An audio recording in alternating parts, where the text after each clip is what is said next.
Premier Radio.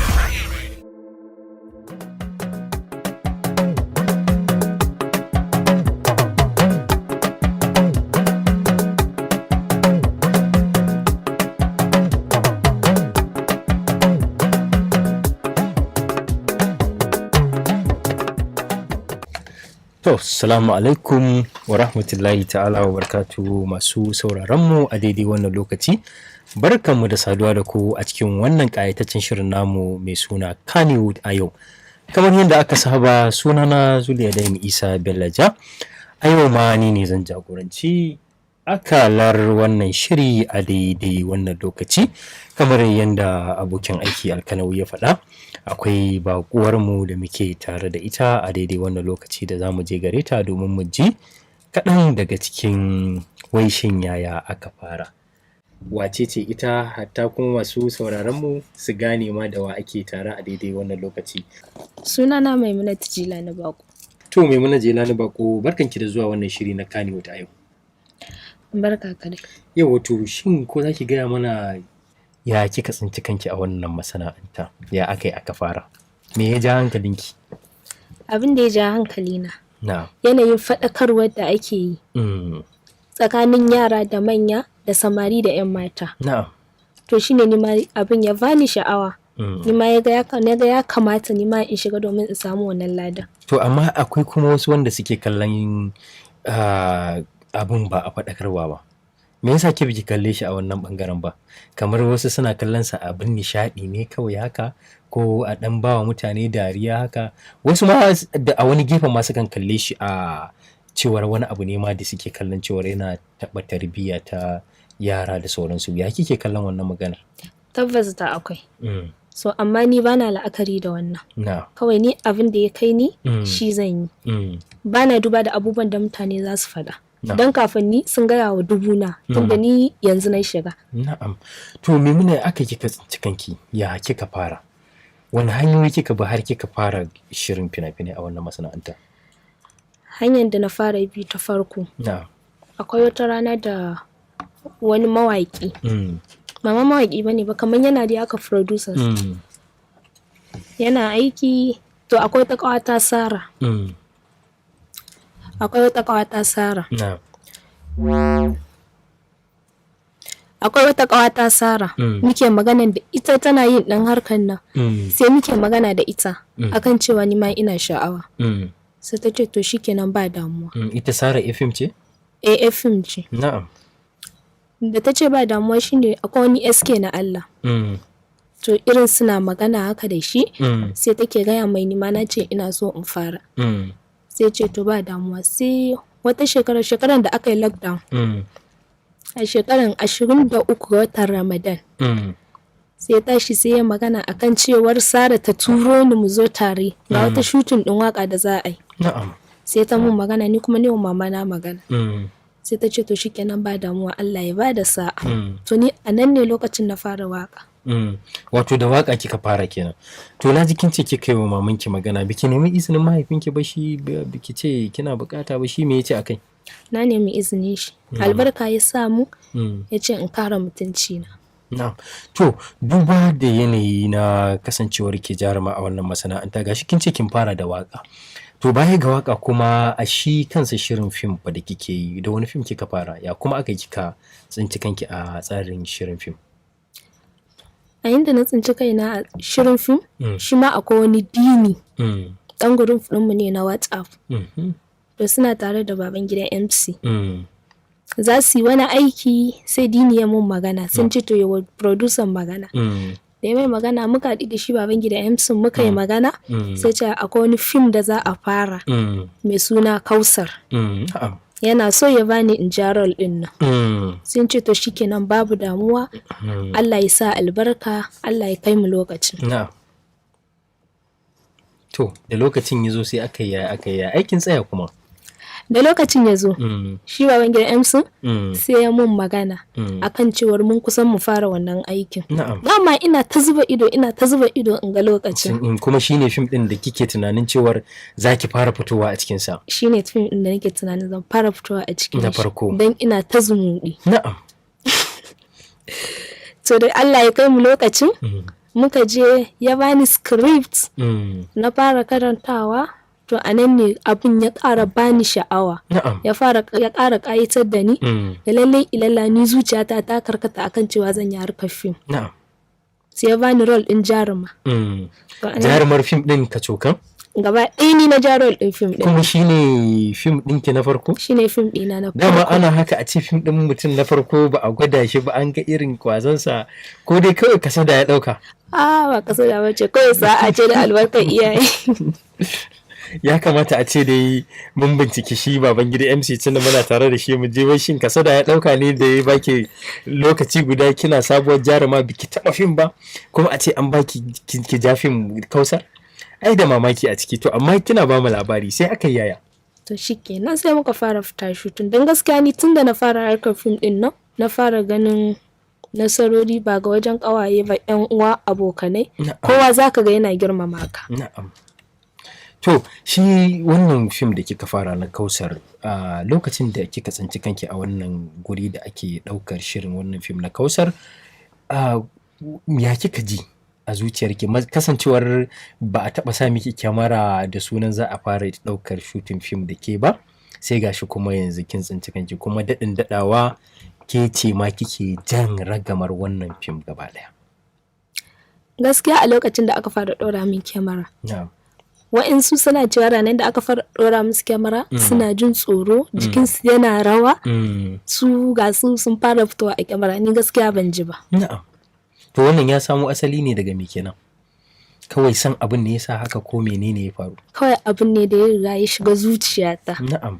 Naga to ai bai kamata in ma ji tsoron kyamara ba, ni da za a ganna a talabijin. To haka ne. To ko za ki gaya mana wace rawa kika taka a wannan fim na Kausar? Gaskiya na taka rawa tun da na fito a rol ɗin jaruma. Ni a tunani na ina kowa taka rawa a cikin fim ɗin nan. Ke ce Kausar ɗin kenan? Ni ce Kausar. To ita Kausar me take yi a wannan fim ɗin? Wannan sako ne wannan fim ɗin yake isarwa ga al'umma? Sakon da yake isarwa ga al'umma akan yarinya kar ta ga ta taso a asalinta, ta koma wani bangare na daban, daga ta canja rayuwa, daga kamar ta fi 'yan sauran garin nasu, ta dawo ta dinga wulakanta su. To shine ake faɗakarwa akan wannan halayya. Ma'ana ke wata kike wulakantawa haka ko ya abin yake? A'a, ni a fim din na fito ne a ƙauye, asalin ƙauye. To da ya kasance a fim din babana ya rasu, dan uwan mahaifiyata ya dauke ni ya mai da ni birni. Na kile, na yi kyau, na yi ilimi. To sai na dawo ƙauye. Yana dawa ƙauye, to shine duk samarin garin suka ta'allaka a sona suke. To ni kuma a wannan lokacin shine nake ganin na wuce ajin su, ba ta yadda za a yi ma in zauna in yi soyayya da 'yan garin. To ka ji kundin tarihin fim din. To menene abin da kamar yake koyarwa? Tunda kin kalli cewar a farko lokacin da kike bani labarin kin fara shiga harkar fim, kin shiga ne saboda irin faɗakarwa da har ma kina cewa dan ki samu lada. Ko ki samu kuɗi ki samu lada. To ai biki faɗi wannan ba ma, ko ya kamata kice ki samu kuɗi. Yau ki samu kuɗi ki samu lada, kuma a san ki duk inda kika wuce a ce ga mai mana can. To a cikin waɗannan abubuwa da bayan kin dawo kin zo ƙauye kina yi wa mutane wannan gadarar, wani darasi hakan yake nunawa a mazauninki na wanda kike kallon cewar shi fim kina yin sa ne don faɗakarwa, ko ba haka bane? To wani darasi wannan fim na Kausar yake nuna a mazauninki na Kausar a wannan fim din? To amma baka kamanta ni na ji ka cewa idan na zauce a dinga cewa ga Maimuna can, gwara a dinga cewa ga Kausar can ta tawo. Na'am, to shikenan ga Kausar.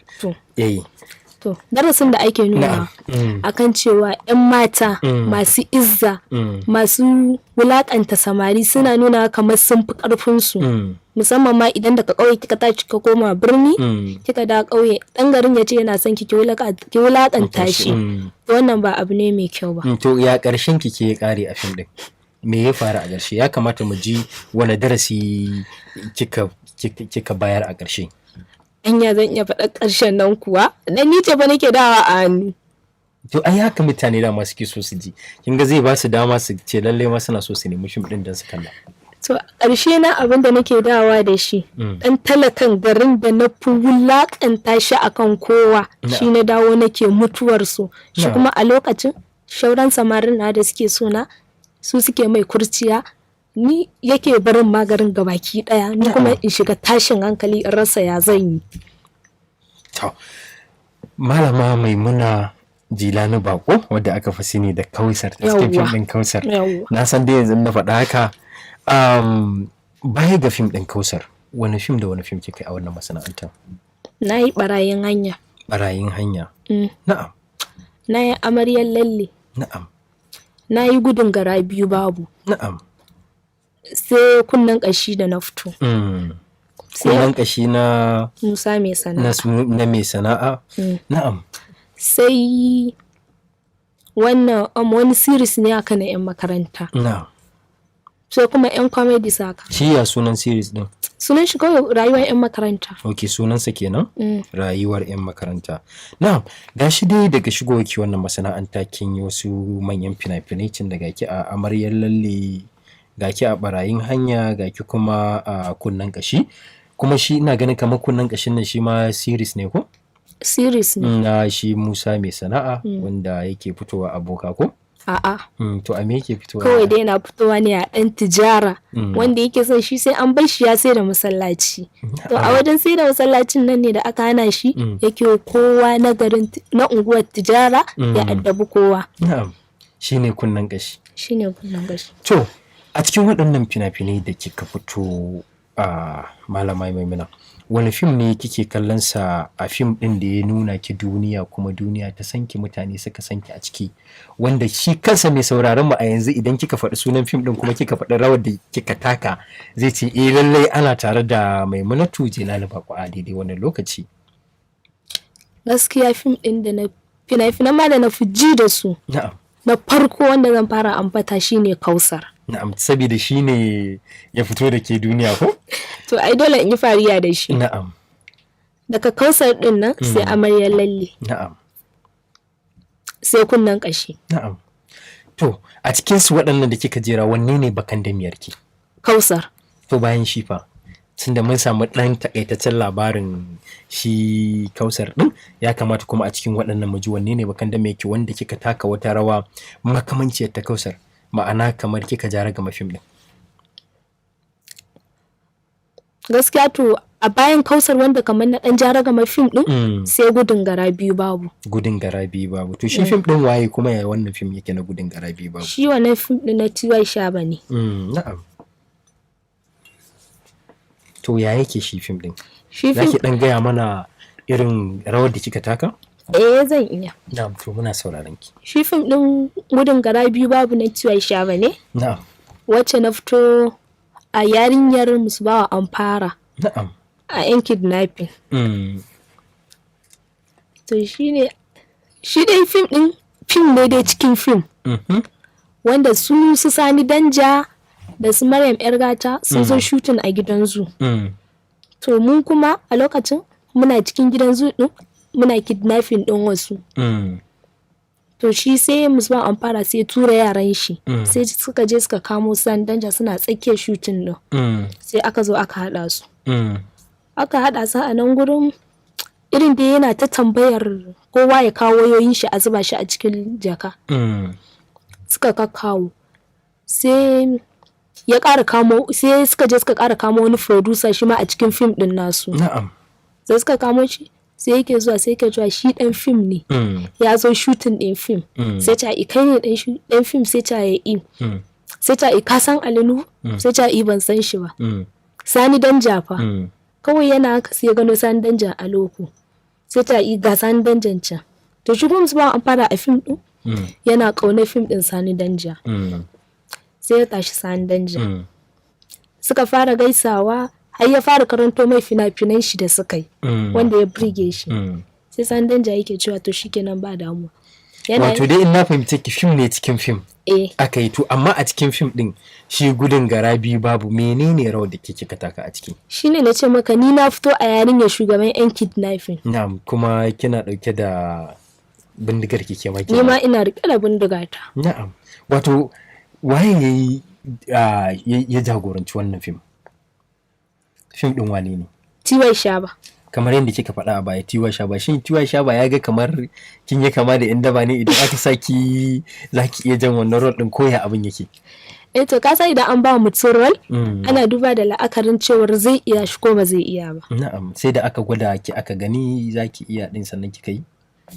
To a mazaunin ki na dan fas za mu rinka koma waccan magana ta baya, a mazaunin ki wanda kike cewa shi fim sako ne na faɗakarwa, wannan kuma fim ɗin da kika rike bindiga shi ko me kuke so ku faɗakar? To ai shi ma an faɗakar a ciki. To kamar ya faɗakarwar da aka yi shi Sani Danja lokacin da suka tashi suke gaisa da Musbawa Amfara. Na'am.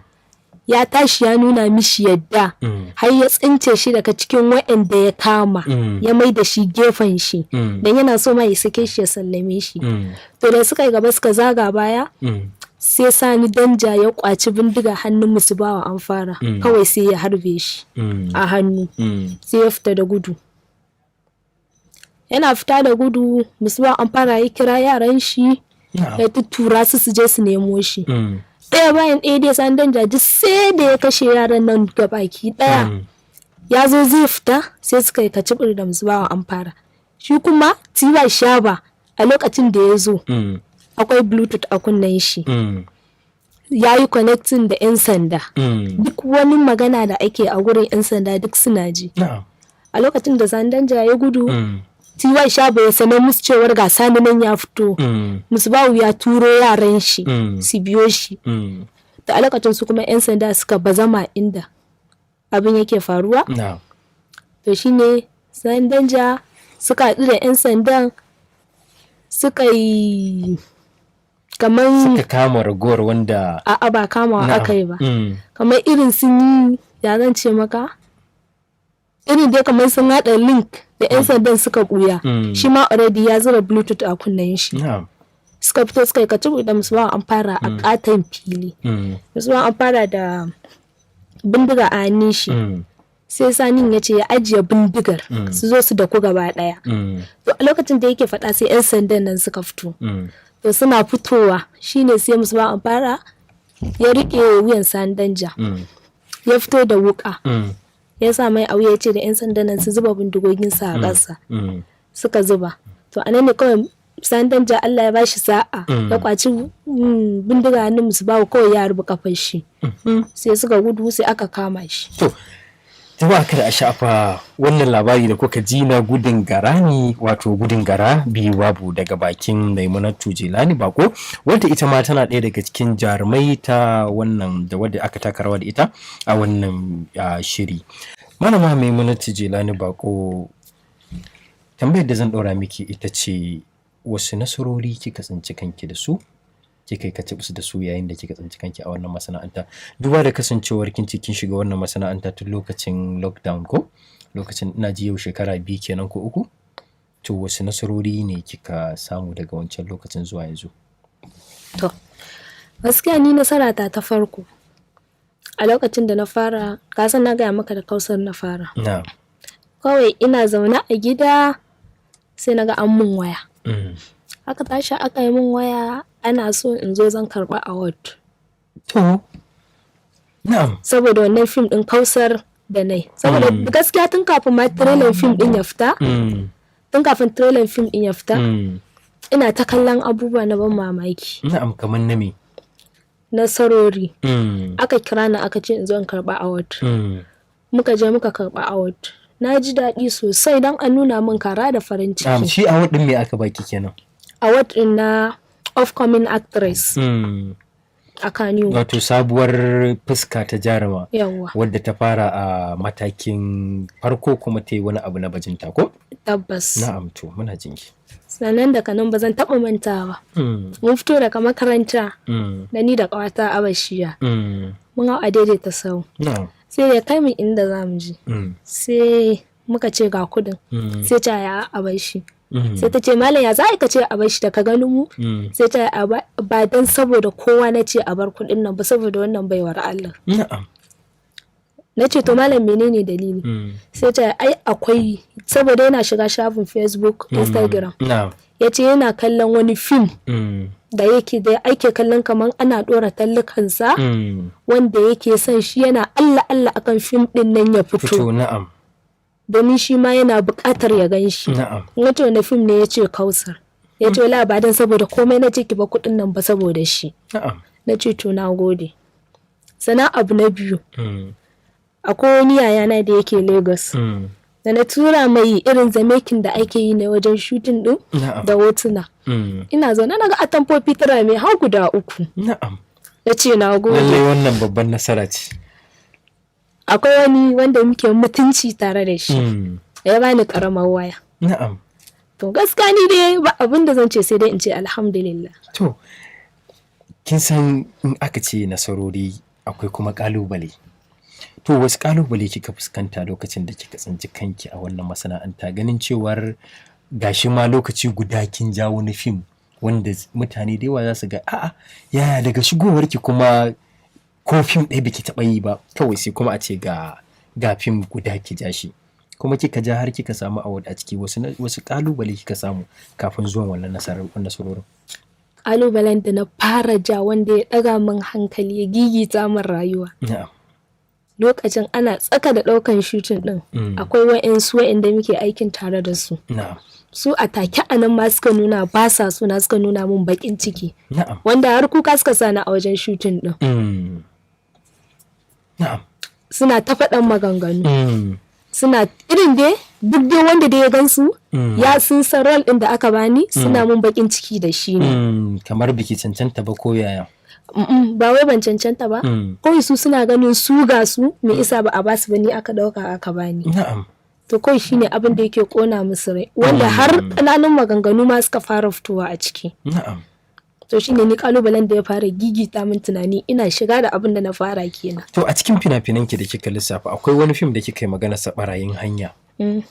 Shi barayin hanya nan kin ce kin yi gudun gara biyu babu, shi ma a kamar matakin da kika fito a yadda ba kika fito ko yar kidnapping zamu ce, ga wani kuma shi barayin hanya shi ma ya kika fito, a barau ne kika fito ko ya abin yake? A'a, shi barayin hanya na fito ne a wa'anda suka yi kidnapping ɗina, ni aka kidnapping. Ke aka kidnapping.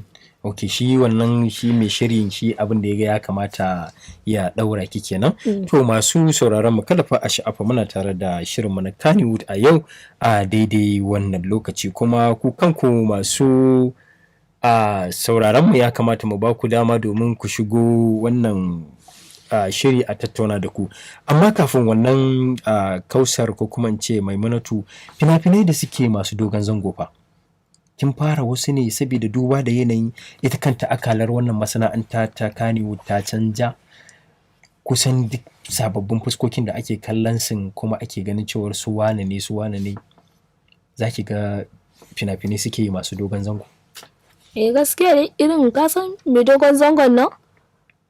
Na'am. Wai ba a fiye sanin mutum a ciki ba in ba wanda ake haskawa ba. Kamar su daɗin ko wasu. Na'am. To dai Khausar ɗin nan dai shi ma dai mai dogon zango ne. Na'am. Shi ma barayin hanyar nan da aka yi shi ma gaskiya mai dogon zango ne. Na'am. Wato ana ci gaba da shi season ne shi ma? Ana ci gaba da shi amma yanzu an tsaya. Na'am. To su ne dai fina-finan da kika yi wanda kike kallon su ma masu dogon zango ne kenan. To baya ga su kuma a waƙoƙi fa, a cikin waƙoƙin da kika faɗa a baya kina yi, su waƙoƙin da kike yi kina yi da wasu manyan jarumai ne irin su Umar M Sharif, irin su ga sunan dai su Alhaji Tasuwa, da su kike waƙoƙin ki koya abin yake? A'a, gaskiya ban taɓa yi da Umar M Sharif ba, ban taɓa yi da Alhaji Ta ba. Na dai san na yi. Ba wai shi kaɗai ba, ni misali dai na baki. Okay, wai jarumai. A cikin manyan jarumai da suke yin waƙoƙi haka, akwai wasu manyan jarumai da kike waƙoƙi da su? Gaskiya ban yi ba, saboda ni waƙar da nema kwata-kwata guda biyu ce. Na'am. Da wannan sarauniyar mata da muka yi da SK na Allah, sai wata waƙa Abdul Diwan. A tsakaninmu ni da ke. Abdul Diwan, da ke da Abdul Diwan ɗin kika? No, ba da shi ne ba. Wani ne ya hau waƙar kenan? Wani ne ana kiran shi da Dadi Arashi, ɗan garin Jos ne. Na'am. To shi ne muka yi da shi. Ita waƙar ya take? Rerawa zan yi? Ya kamata ki rera masu saurare mana, ai za su so su ji. Dan in suka ji ma za su ƙara tunawa cewar lallai Maimunatu Jilani muke tare da ita, wadda suka hau waƙar, dan ba suka yi ba, suka hau waƙar Abdul Diwan. Waƙa ita ce wacce ake cewa a zahiri ina son ki, haka ya sani na kwana da ƙaunar ki gudu. to muna godiya ma haka din da kike, amma dai ai kusan ku jarumai abin da muka sani shine duk abin da aka ce ku yi na kwatanta ya kuka yi wannan abin ba kwa shayi ko shakayyinsa, amma haka ma yayi duba da kasancewar yanzu yanayin waɗannan abubuwan da muka samu sababbi na sada zumunta da ake waɗannan hanyoyi na sada zumunta wanda ake kiransu da suna social media suke ta kawo cece kuce da matsaloli a wannan masana'anta ta Kannywood. Kuma kasancewar ki sabuwar jaruma, duk da dai ban taɓo wannan ɓangaren ba kuma ya kamata in taɓo shi. Yaya lokacin da kika tsinci kanki a wannan masana'anta, yaya ɓangaren abin da ya shafi shi kansa izinin fara wannan sana'a take, wasu hanyoyi kika bi don kiga cewar lallai kin samu nasara da kuma izini cewar an tantance ki kuma an tabbatar da cewar an baki halas cewar ki yi wannan aiki naki na shirin fina-finai da kike yi? Daga gida da kuma na gida ma kin faɗa ai. To akwai ɓangaren kamar su hukumar tace fina-finai da sauran dai kamfanonuka da suke ganin cewar idan mutum ba shi da wasu rijista da sauransu. Ya kin yi wannan tsarin ko kuma dai kawai ta katanga kika hauro? Na yi. Na'am. To yaushe kika yi tsarin? Sai bayan da kika gama Khausar ko kuma dai kina cikin Khausar ko kuma shi Babangida Emsin ne ya baki shawara ya kamata ki je ki, ya abin yake dai? A'a. Na'am. Shi ya umarce ni da cewar ya kamata in fara wa'annan abubuwan saboda kar a zo tsakiyar shooting a zo a samu matsala. Na'am. Dan ka san su idan ana shooting idan suka zo suka bincika cewar ba jarumi ba shi da wannan ID card din na sanso da na Hausa actress za su iya kama shi. To shi yana gudun kar a samu wannan matsalin, shi yasa ya umarce ni da in fara yi. Kuma dama a farko da kamfanin sa kika yi rijista ko? Da kamfanin shi na Na'ibawa Film Production. Na'am. To a ɓangaren abin da ya shafi shi kansa social media, wato abubuwan da ake amfani da su yanzu na sada zumunta, za ki ga cewar ana ta samun kasancewar ki dai ga kike ma matashiya ce, amma dai za ki ga ana samun wasu matsaloli kamar irin su waɗannan abubuwan na su TikTok da sauransu da ake ta yi. Shin kina ba da goyon baya akan wannan abin a mazaunin ki na jaruma a wannan masana'anta, ko kuma dai ke ma ba kya goyon bayan haka din? A'a. Ta wani ɓangaren ina ba da goyon baya, ta wani ɓangaren ba na ba da. To a gaya mana miji. Ta ɓangaren da nake ba da goyon baya. Na'am. Wa'anda suke tasowa suke son su dinga yin harkar fina-finan nan. In ba su da damar da za su iya buɗe YouTube ɗinsu, ta nan suke samu su ɗan yi tallakan ayyukansu. Na'am. To ta nan ma ina ba da goyon baya, kuma ta nan ɓangaren ma dama ce ta wani jarumin da ya kamata a san shi wajen postin din yanayin aikin da yake yi da irin hotunan shi. Na'am. To da damar da bana ba da goyon baya ta irin fitsare-fitsaren da ake yi da tura abubuwa waɗanda ba su dace ba. Na'am. Ta nan ne gaskiya bana ba da goyon baya. Yanda a ce masu tura irin waɗannan abubuwan wanda ba su dace ba na fitsarin nan, da za a samu wata hukumar da ta dinga tsince su tana blocking din account ɗinsu, da na fi kowa jin daɗi. Na'am, wato ke dai kina nufin cewar ke ba kya cikin waɗanda suke wannan raye-rayen a TikTok da sauransu wanda suke nuna irin waɗannan abubuwan na fitsara ko? Gaskiya idan na ce maka bana rawa a TikTok na yi ƙarya, amma ni ba zan yi rawa cewar babu mayafi ko hijabi a jikina ba. Kuma ba ta yadda za in hau waƙar da bata dace ba. Na'am. Ina hawa waƙar da ta dace, don gaskiya ni account ina ma na TikTok na fi ɗora yabo. Na'am. To bayan nan gaskiya ni bana rawa irin ta wai mutum ya tsaya kan da keke ba mayafi. To yanzu tambayar da zan miki, idan mutane suna so su, da wani suna aka fi sanin ki a wannan masana'anta, ko shine dai Khausar din? Ko akwai wani suna da aka fi sanin ki yanzu a wannan masana'anta wanda misali duk inda kika wuce ko a hanya ko a wani abu za a ce ga wance can? Akwai sunan da aka fi sani. Wani suna ne? Shine Smarty. Smarty. Na'am. To shi Smartin a ina aka samu wannan suna? A makaranta ne. Na'am. Makaranta na fim da ake yi ko kuma dai makaranta? A'a, normal makaranta. To kuma ya aka yi abin ya shigo har ya biyo ki cikin masana'antar nan? Duba da kasancewar su irin masu samun wannan sunayen sukan samu sunan ne a cikin shirin fim ɗin da suke yi. A'a, ni gaskiya ba a fim na samu sunan nan ba. Kuma kina ganin yanzu ko misali idan mutane suka wuce za su ganki suna cewa ga su maticen ko kuma ya abin yake? Kwarai ma. To ake ga su mata. Na'am. Malama Maimuna Jelani Bako wadda aka fi sani da Sumati, menene shawararki ga waɗannan masana'anta ta Kannywood, especially mata da suke shigowa wannan masana'anta babu izinin iyayensu, babu kaza cikin minti ɗaya. Wasu shawara zaki ba su da kuma su kansu masu kallon ku wani fatan alkhairi za ku yi musu? To gaskiya ni da shawarar da nake ba wa mata waɗanda ba da izinin iyayensu suke shigowa ba. Ya kamata duk macen da za ta shiga harkar nan in har iyayenta sun nuna ba sa so to ta haƙura dan ba za ta taɓa samun nasara ba. Dan a duniya duk wanda kaga ya zama wani to da izinin iyaye da sa albarkarsu. Amma idan iyayenka suka nuna cewar ba sa son harkar nan ka haƙura, haka ne fiye maka alkhairi. A yau muna godiya kamar yadda muka sani Maimuna Jelani Bako ita ce muka kasance tare da ita, sai ni kuma wato Zulaidan Isa Bello da na jagoranci shiri, sai kuma shi kansa wato wanda ya haɗa mana na'ura wato Alkanawi, muke cewa wassalamu alaikum wa rahmatullahi wa barakatuhu. Premier Radio. Nagari na kuwa.